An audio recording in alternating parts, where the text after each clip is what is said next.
Hey, everybody. So we are going to start talking today about a little bit of math that goes with energy changes. And I think the first place to kind of approach that is going to be stoichiometry, because we've done that before and it's nothing super crazy. And honestly, stoichiometry and energy calculations that go with it are actually, I think, even a little bit easier than normal stoichiometry questions, especially molarity ones. So we should be in good shape for this. Just as a review for you, hopefully when you look at this graph, the first thing you kind of notice is it's low start and high end, which means that this is going to be an endothermic reaction. So we've talked about it before. An endothermic reaction means that overall heat is entering our system more than it is leaving. So to get up this energy hump here, we have to put in more energy than we're going to end up getting back out. Now, what that looks like when I have an equation is one of two things. I could either write the chemical equation, and then at the end, we're going to put a value, which we talked about a little bit before, called the enthalpy. Now, the enthalpy value is essentially the heat value that's in this chemical reaction, but it is important to recognize that this number here is relative to the coefficients in front of here.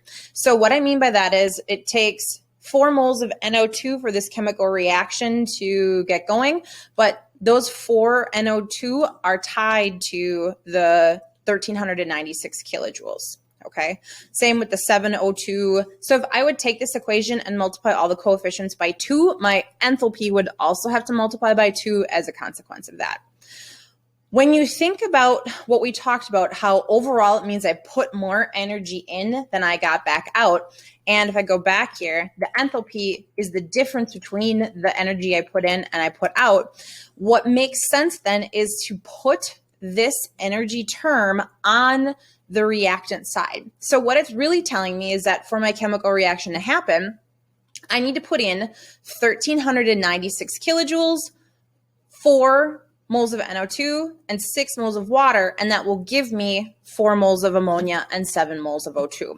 So it is just another reactant like everything else is in this equation. And if it's an exothermic one, it becomes a product. So what it means is for this reaction to happen, I have to feed it those kilojoules to make this happen. And yes, there is that activation energy, but overall, I need to put in energy besides that to get my products up to that final potential energy that they have. Now, on the opposite side of the coin, I have a graph for an exothermic reaction. And in an exothermic reaction, we talked about how our energy of our reactant starts high. We put in a little bit of activation energy, but at the end, we get out more energy than we put in. So the bond breaking took less than we got back out with the bond making. So if you think about an exothermic reaction as heat leaving, exiting, think about it as exiting your chemical reaction. And we talked about that as a negative enthalpy value, but we could also put it into our equation as a product. So think about it like, hey, I got to put a little activation and energy here, but we're not going to really add that to our equation.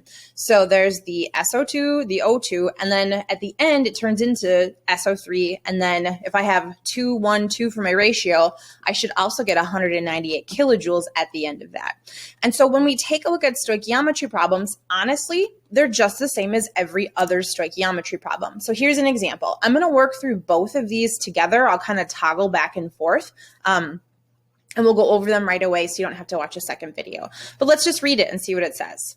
So for example 1, it says, what is the change in enthalpy when 11.8 grams of iron reacts with excess O2 according to the equation? And the equation is given to us on our screen right here. And then the question is the reaction exothermic or endothermic? So I honestly think we could answer that question right away. If we look, the delta H, or the enthalpy, the heat for this reaction, is a negative value. And like we've talked about before, a negative value means that we have a product and that we have an exothermic process. So we've got an exothermic reaction. So let's work through that example, and then we'll get to the second one. So like every stoichiometry problem, you need your balanced equation, which we have here.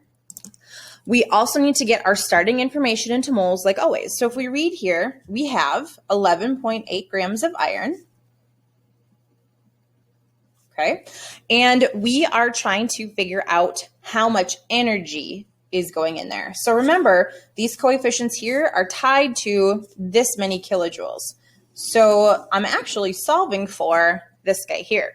And when we do these problems, the process is still the same. So we get that starting information into moles. So I have 11.8 grams of iron. Okay. Then I need to convert that into moles. So 1 mole of iron is 55.85 grams. This should not be a surprise to you, so I'm not going to go into a ton of detail, but the grams of Fe cancel out, and I'm in moles of iron. And now normally we go to our mole ratio, right? So mole ratio is next, and we switch to whatever we are solving for. This is where it's a little bit different. So I have my coefficient of 3, so I have 3 moles of Fe in my denominator of my conversion factor. And here's where I said that this number is tied with this number. So what I need to do is I literally just put this energy value here in my conversion factor. It is up to you if you want to put the negative sign in or the positive sign. I tend to try and leave it in. Okay. And then honestly, that's it. We're done because it's asking about the change in enthalpy, and that's a kilojoule value. So if I think about the value of kilojoules, I'm in it already. And that's it. So moles of iron cross out, and we are in energy. So we've just got to do the math now. So 11.8 divided by 55.85 times negative 1,120.48 and divided by 3. And when you put that into your calculator, you get 78.91 kilojoules. Now, the negative sign is here. When you think about this, this means that our reaction lost 78.91 kilojoules. That means it went out into the surroundings.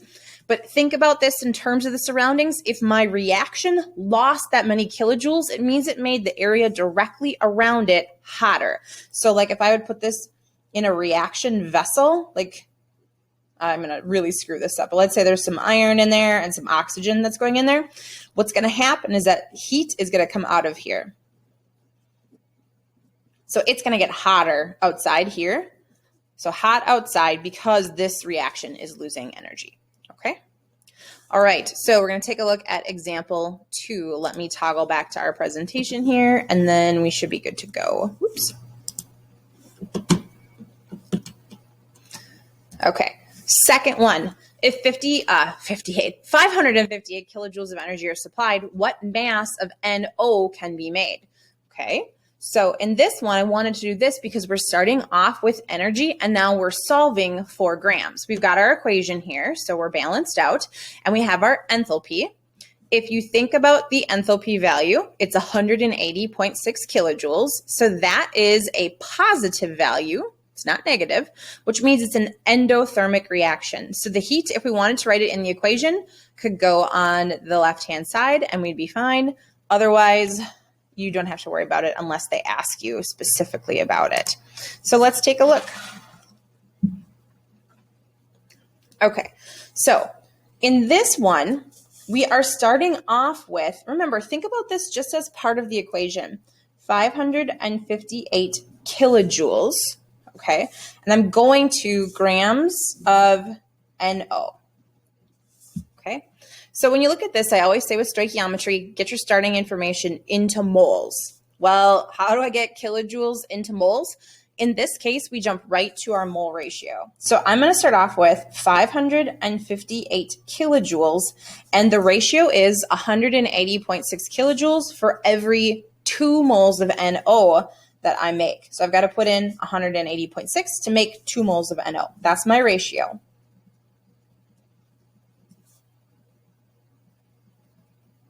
Okay, so mole ratio is done. Starting information is into moles, and wham bam, I am also into my new chemical already. Now I want to solve for grams. So 1 mole of NO, and then if we add up N and O, you get 30.01 grams, and that's it. So the stoichiometry is much, much shorter.